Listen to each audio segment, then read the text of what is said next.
हरे कृष्णा। तो आज हम बात करेंगे कि भगवत गीता क्यों पढ़नी चाहिए, कैसे पढ़नी चाहिए और इसके बेनिफिट्स क्या क्या हैं। तो सबसे पहले बात करते हैं कि हम भगवत गीता पढ़े ही क्यों। तो सबसे पहली बात कि अगर हम कोई भी मशीन घर में लाते हैं, ये एग्जाम्पल तो हम सब ने सुना ही होगा कि जब भी कोई भी मशीन हम घर पे लाते हैं तो उसका मैनुअल साथ में आता है ताकि हमें पता चले कि हमें उस मशीन को यूज कैसे करना है। उसमें उसके पूरे इंस्ट्रक्शंस लिखे होते हैं कि हम उस मशीन को कैसे यूज कर सकते हैं। सिमिलरली ये जो हमारी बॉडी है ये भी एक मशीन है और इसका मैनुअल है भगवत गीता। ये हमें बताती है कि हमें लाइफ कैसे जीनी है, वरना तो जानवर भी लाइफ जी रहे हैं। तो अगर हमें सही से यूज करना है हमारी ह्यूमन बॉडी का तो हमें पढ़नी चाहिए Bhagavad Gita.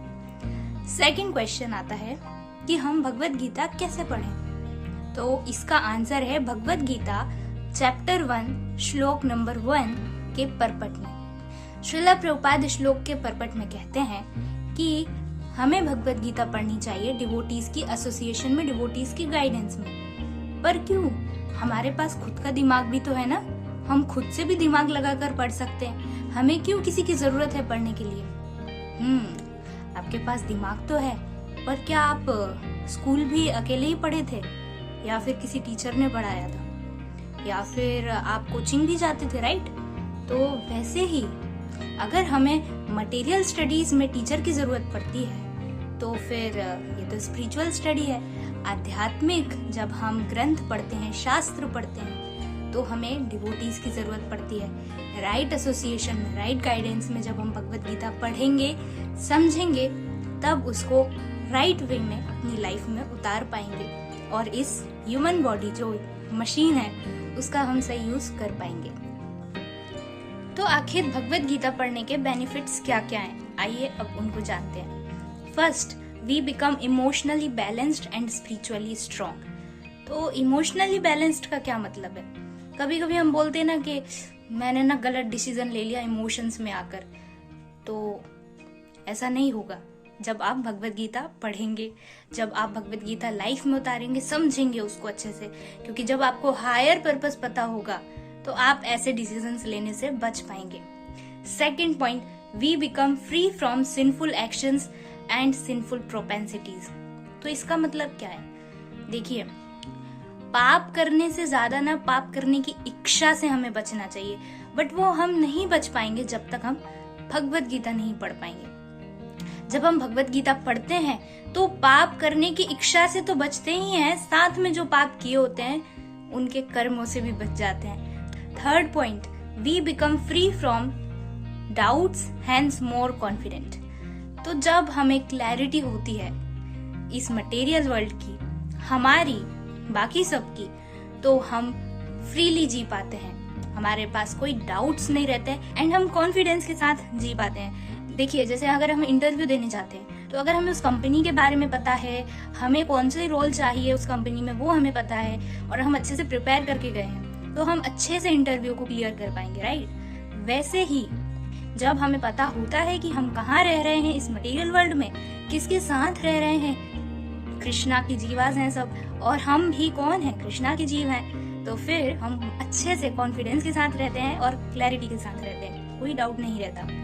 Next, we become spiritually more determined. जब हम शास्त्रिक ज्ञान लेते रहेंगे तो ऑब्वियसली हम और ज्यादा दृढ़ता के साथ स्पिरिचुअलिटी का पालन कर पाएंगे। Next, we develop eyes of knowledge and intelligence become strong. तो ऑब्वियसली अगर हम भगवत गीता पढ़ेंगे, शास्त्र पढ़ेंगे, तो हमारी नॉलेज स्ट्रॉन्ग होगी। नॉलेज स्ट्रॉन्ग होगी तो इंटेलिजेंस स्ट्रॉन्ग होगी, जिससे वो सेंसेस को कंट्रोल करेगी सेंस ग्रेटिफिकेशन ना करने के लिए और भगवान कृष्ण की सेवा में लगने के लिए। Next, we become immune towards bad association. तो बुरी संगत छोड़ना काफी मुश्किल होता है, नहीं? लत लग जाती है, आदत लग जाती है उसकी, तो हम उसको नहीं छोड़ पाते। पर जब हम राइट एसोसिएशन पकड़ लेते हैं, हम डिवोटीज एसोसिएशन में जाते हैं, मंदिर जाते हैं, डेली भगवत गीता पढ़ते हैं, तो ऑटोमेटिकली बैड एसोसिएशन अपने आप चली जाती है। जैसे क्या होता है, हम बीमार होते हैं, हमारा इम्यून सिस्टम थोड़ा वीक हो जाता है। बट हम दवाई खा रहे होते हैं, परहेज कर रहे होते हैं, तो इम्यून सिस्टम क्या होता है, स्ट्रांग होता है।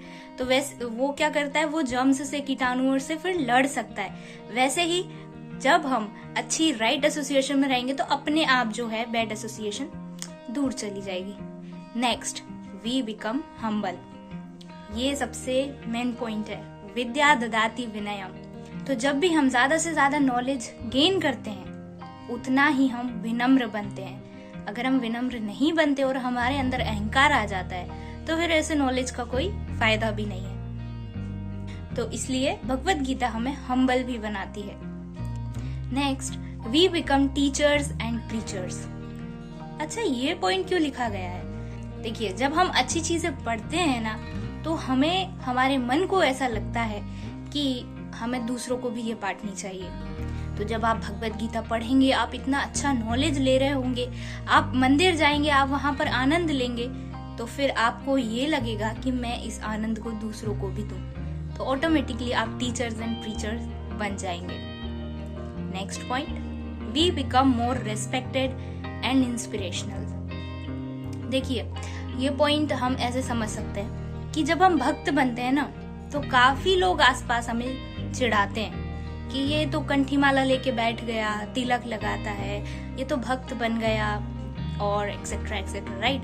तो चिढ़ाने दीजिए, बट अंदर ही अंदर वो हमारी रिस्पेक्ट करते हैं और हमसे इंस्पिरेशन लेते हैं। कैसे?